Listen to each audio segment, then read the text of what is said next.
Une des caractéristiques des roues, c'est qu'elles étaient remplies de yeux tout autour. Ézéchiel 1,18. Cela signifie que le trône opère avec une parfaite intelligence et avec une complète connaissance, saisissant les moindres éléments et les caractéristiques de tout ce qui doit être traité. Le trône de sainteté travaille avec une vision parfaite et une parfaite connaissance. C'est un message solennel qui peut être aussi perçu comme un réel encouragement. Celui qui est sur le trône et dont les yeux étaient comme une flamme de feu, Apocalypse 1,14, voit par-delà les choses, connaît tous les motifs et les actes cachés.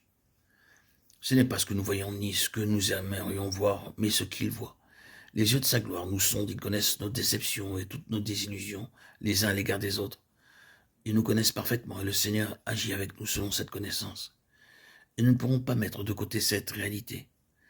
Si le Seigneur décide de nous traiter sous la forme d'un jugement particulier, s'il décide d'intervenir, c'est parce qu'il a vu ou qu'il voit quelque chose qui nous cause un préjudice, quelque chose qui limite ou qui entrave la gloire en nous, personnellement ou individuellement, ou dans nos assemblées.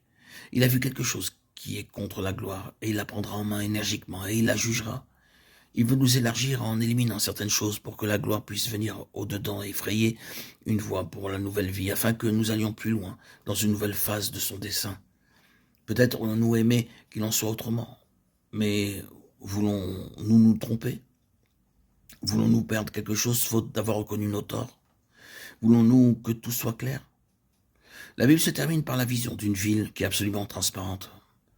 Dieu cherche réellement cette transparence dans son peuple, sans duplicité ni fraude, ni rien de douteux.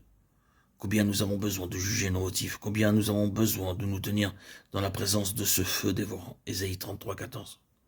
Combien il est nécessaire de nous maintenir dans la lumière de sa face, afin que rien ne prenne le dessus sur nous, inconsciemment peut-être, limitant sa gloire dans notre vie.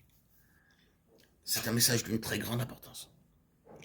Certes, prions pour une chose nouvelle, prions pour une restauration, prions pour que Dieu agisse d'une manière puissante. Mais sommes-nous que tous ces mouvements sont sur la base d'une sainteté qui corresponde à son trône? Il ne peut rien faire avant que cette sainteté ne soit confirmée dans son peuple. Est-ce que cela n'expliquerait pas le fait que beaucoup de prières restent sans réponse?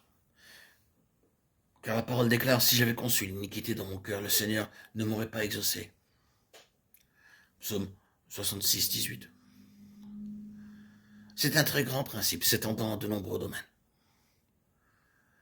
Que le Seigneur nous donne d'examiner ce qui pourrait être une parole très solennelle. La gloire est encore en vue. Que le Seigneur nous donne de comprendre que l'énergie de son trône est une énergie sainte. Son activité et ses constantes interventions convergent pour ce qui est en accord avec l'homme, dont la gloire puisse être trouvée en nous et parmi le peuple du Seigneur.